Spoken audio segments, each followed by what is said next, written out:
Assalamualaikum, salam Malaysia Madani. Kanta 744 dimulakan dengan rangkuman berita utama dalam segmen esensi. 26 juta pelancong rekodkan masuk ke negara ini dalam tempoh 1 Januari hingga 15 November lepas.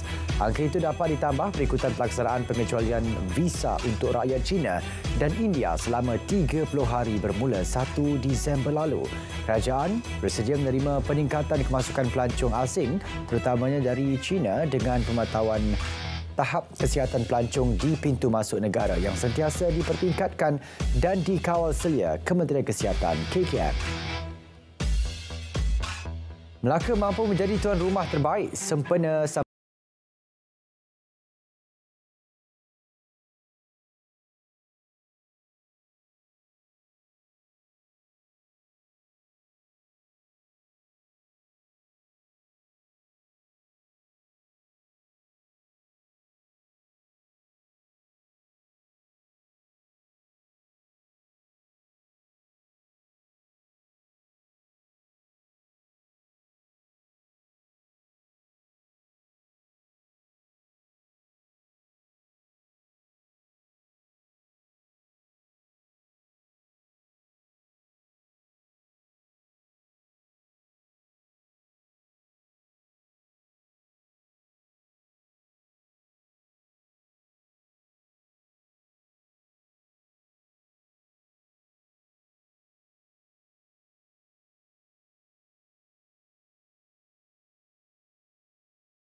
peperiksaan sijil pelajaran Malaysia bermula Selasa ini dijangka berjalan lancar meskipun berlangsung ketika musim banjir. Kementerian Pendidikan akan mengikut garis panduan ditetapkan termasuk memindah dan menghentikan peperiksaan sekiranya banjir semakin buruk. Kes COVID-19 melonjak 57.3% kepada 3,626 pada minggu epidemiologi ke-47 berbanding 2,305 kes yang direkodkan pada minggu sebelumnya. Ketua Pengarah Kesihatan berkata 48% melibatkan mereka yang berumur 20 hingga 40 tahun. Lebih 98% daripadanya bergejala ringan. Kes mingguan COVID-19 dikesan telah melepasi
Kuda tumpas menerusi 2 serbuan dilakukan polis di Jerutih Terengganu. Rampasan lebih 7,000 gram itu bernilai kira-kira RM385,000 dan disyaki untuk pasaran tempatan. Ketua Polis Terengganu berkata,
Al-Quran Braille MTQB pada tahun hadapan akan membuka lebih banyak kategori OKU supaya tidak hanya tertumpu kepada orang yang cacat penglihatan sahaja. Program ini bertujuan meningkatkan kesedaran dan kefahaman umat Islam mengenai kaedah menghafaz Al-Quran dengan baik dan mendalami serta menghayati pengajaran yang terkandung dalam Al-Quran. Majlis dianjurkan oleh Persatuan Orang-Orang Cacat Penglihatan Islam Malaysia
Malaysia berkait tujuan alam sekitar, sosial dan takbir urus ESG adalah sekitar $43 bilion.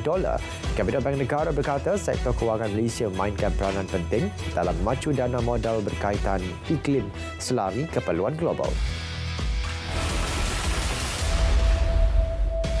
Lebih 15,500 orang telah terbunuh sejak bermulanya perang 7 Oktober lalu. Menurut jurucakap Kementerian Kesihatan Hamas, 70% daripada rakyat Palestin yang terbunuh adalah dari golongan kanak-kanak dan wanita, manakala 41,316 orang lagi telah cedera.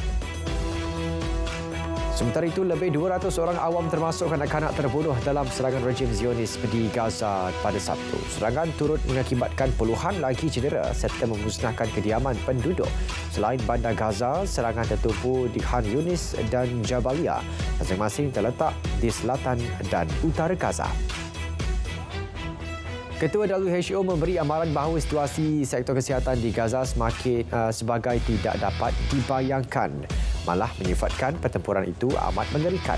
Tedros berkata semasa lawatannya ke hospital-hospital perubatan Nasar di selatan Gaza mendapati had kapasiti pesakit melebihi 3 kali ganda.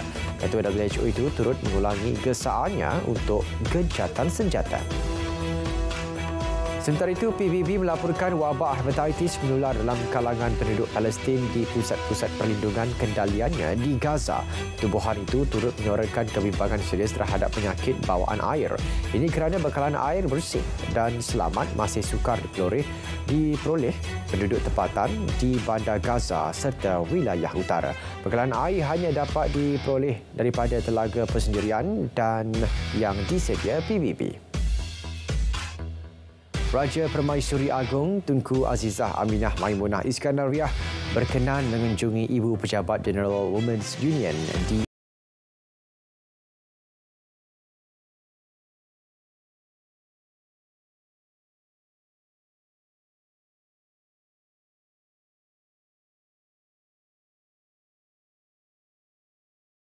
UNICEF. Serada Kanta 744 berakhir di sini. Dari sungai ke segara, Palestin pasti merdeka. Salam Malaysia Madani, tekad perpaduan, penuhi harapan.